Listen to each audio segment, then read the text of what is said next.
ของการฟาวล์ครับ 1. การใช้มือที่ผิดกติกา 2.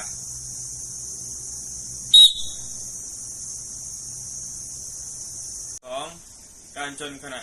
มีลูกบอล 3.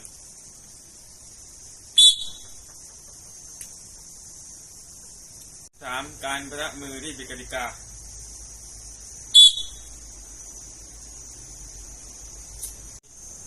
การเกี่ยวโอบรอบตัว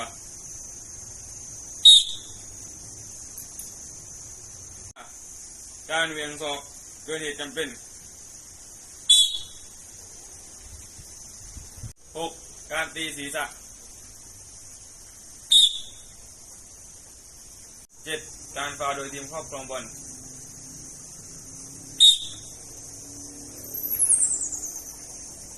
8. การฟาวล์ในท่ากำลังยิงประตู 9.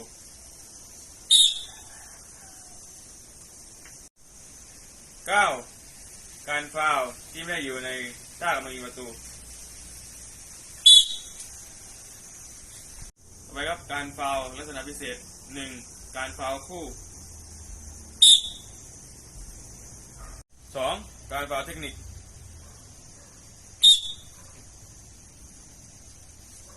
การฟาวล์ผิดวิสัย 4. การฟาวล์เสียสิทธิ์ 5. เราว่าถูกฟาวล์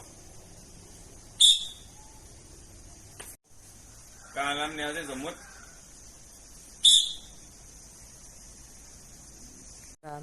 7. ขอดูภาพซ้ำ The weak side, Lomage. We had Lomage no good, and Bacco tries to get the offensive rebound, but illegally so.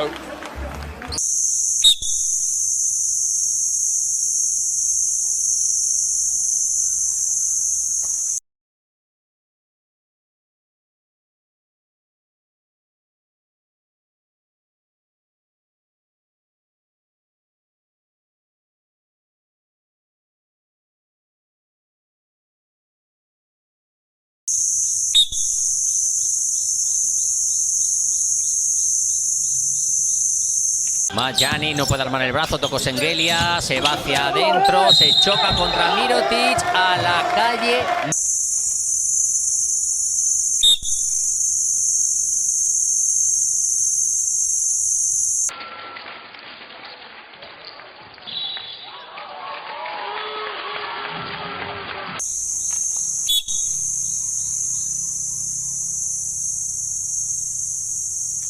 This Clipper team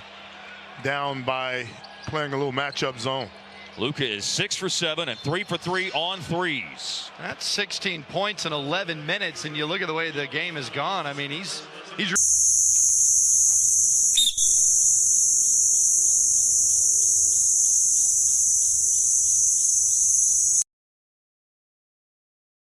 Half remaining third quarter.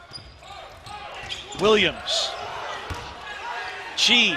Williams has got to get out of the way. Lays it up and in and draws the foul. Meanwhile, Troy Williams is trying to not get stepped on.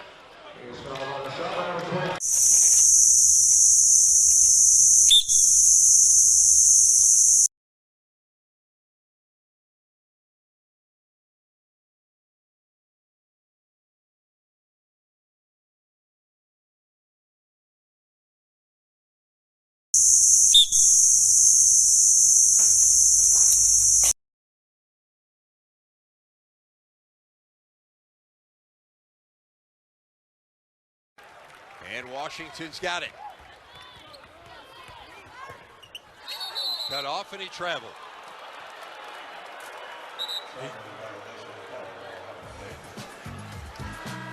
Chris Holtman's team up by 4. Really important game for the Buckeyes. Look, we're inside a minute left in the third quarter. Schreiner has it in his hands. Schreiner will, Kleipesh will take a three. Gadlock is a 69% foul shooter coming into this game. And, well, he too misses the second. Teodosic saying, I'm going to control this last minute. He goes past this as though he weren't there. And then he changes his mind. And Bielitsa chases down the rebound, and he's fouled. And Teodosic is incandescent with rage at the official. Teodosic is having a, well, what did I... Phoenix has to foul, and a pinnacle ball throws it down. And a foul. Giannis on the alley-oop. Gets into the pitcher, comes up with the strip. Turning the basketball over and then off to the races. Could have held it out, instead made the right read, throws it up where only Giannis can catch it, finishes it with the contact. And bad decision to foul, because this would make it a 4-point game with 13.5 remaining. Phoenix still has a timeout.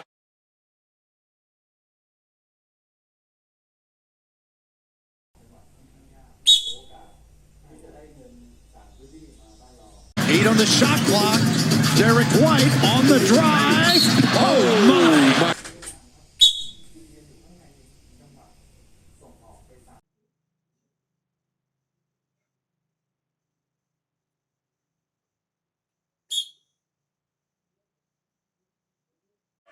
They clear it. Anderson looking down low. And action away from the ball. LeBron James will pick it up. Terry to Johnson. He squares. Too strong. Garnett pops it up in the air, and a push called. Miami did have a foul to give. James disagrees with the call. That's number 2 on LeBron James. Watch right here, left side of the screen. A little shove underneath. That's what the officials saw. Atlantic Division. That's a 2 for 1 here. Kirilenko in trouble, able to pick up his dribble off the deflection. Kirilenko lets it fly. Rimming out, but he's fouled by James. That's number 6, LeBron James. That's number 3. A lot of frustrated looks coming from that Miami bench area. This guy, he can't stop me. Livingston denied by the rim. Anderson played a role. It's a 5-point game. James pushing and shoving. James and Teletovic. Beasley came flying in. Kirilenko trying to play the role of peacemaker, as is Jason Kidd. Grabs him. Watch the left arm, bang, into Kirilenko. And now Mirza grabs him so he can't go up for the layup. They called a flagrant 1 on Teletovic. The offensive on LeBron James. And the question, how can you call a flagrant after an offensive foul was called? Nothing. Second chance points in favor of the Nets. James gets caught with an offensive foul. It's number 5. And all Kirilenko's been doing is leaning on him, bumping him, putting his body on him, and he's been frustrating LeBron James. That time you'll see. Watch LeBron James, right side of your screen, that right arm going up in the air. The flipper knocks him off. Kirilenko bounces back. LeBron James caught on it. Nets clinging to a 2-point lead. Here's the switch again. Livingston winds up on LeBron James. Shot clock is down to 4. James with Livingston. James, offensive! James has fouled out for just the 4th time in his NBA career. 36 seconds to play in overtime.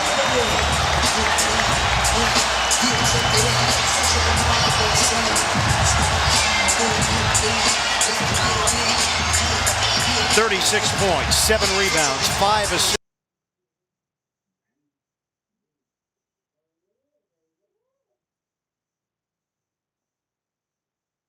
The team had too many scores. Now watch this kid. He talks to the basketball.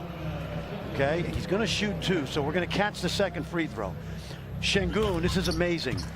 In a league with 30 NBA players, the TBL, the Turkish Basketball League, this young man was the MVP. Now watch this.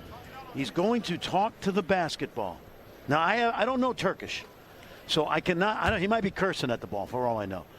but he's not an elite athlete, but he's what we call a basketball player.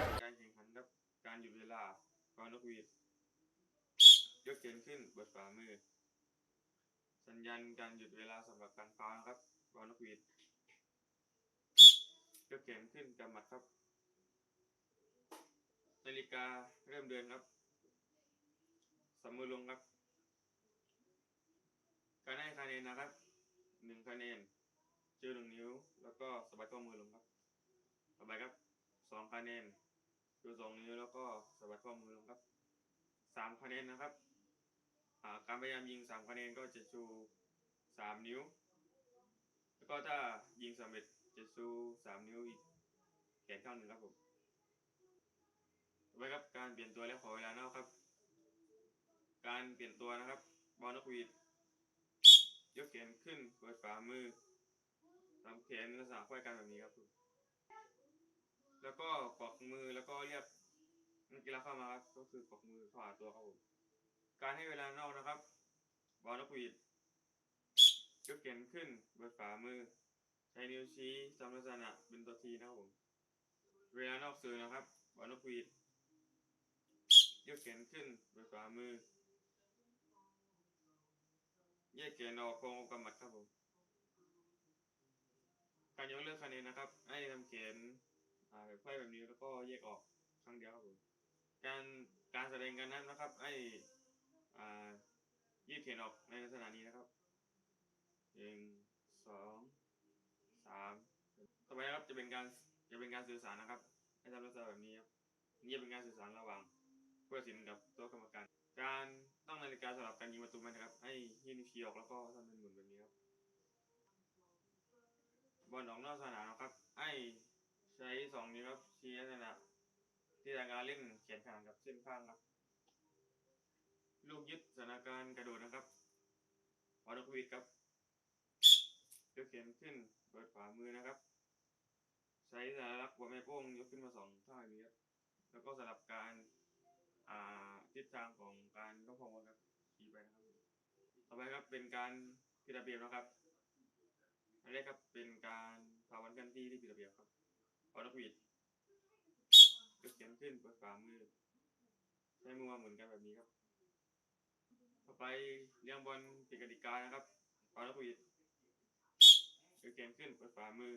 ใช้มือดีขึ้นดีลงครับเลี้ยงบอลผิดกติกาหรือพาลูกบอลนะครับบอลนกหวีดยกแขนขึ้นเปิดฝ่ามือแล้วก็ทำมือลักษณะครึ่งรอบแบบนี้ครับผิดระเบียบ3 วินาทีนะครับบอลนกหวีดยกแขนขึ้นเปิดฝ่ามือแขนวอร์มทำ3 นิ้วครับผิดระเบียบ5 วินาทีนะครับบอลนกหวีด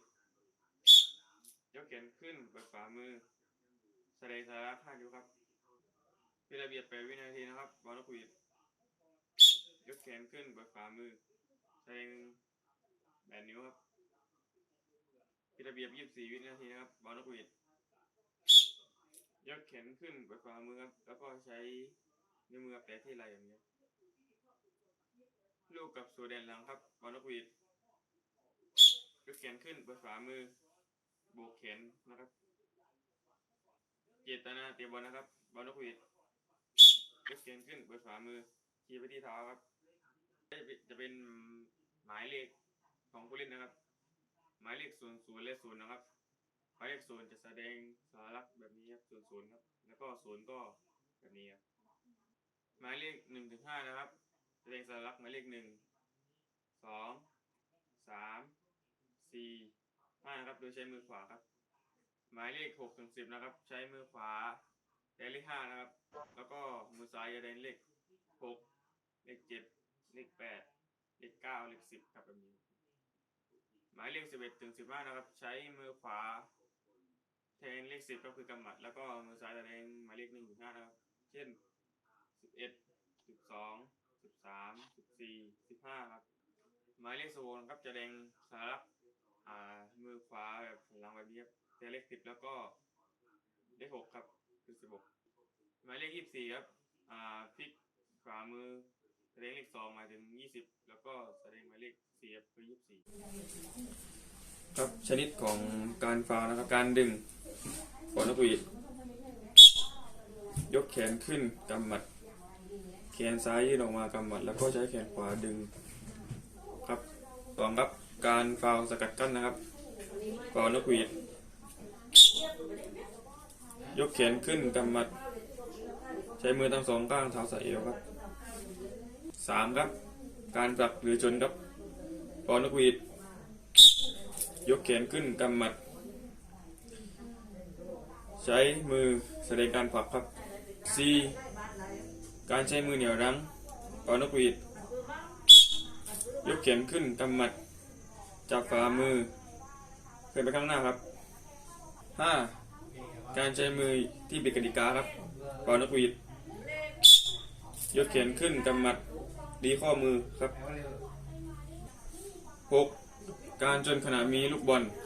เป่านกหวีดยกแขนขึ้นกำหมัดใช้กำปั้นมือขวาชกเอาไว้ที่ฝ่ามือซ้ายครับผม 7. การปะทะที่มืออย่างผิดกติกาเป่านกหวีดยกแขนขึ้นกำหมัดใช้ฝ่ามือตีที่แขน 8. การเกี่ยวโอบรอบตัวเป่านกหวีดยกแขนขึ้นกำหมัด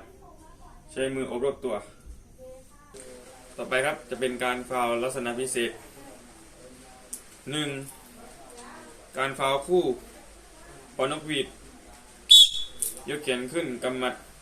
โบกหมัดทั้งสองมือครับผม 2. การฟาวล์เทคนิค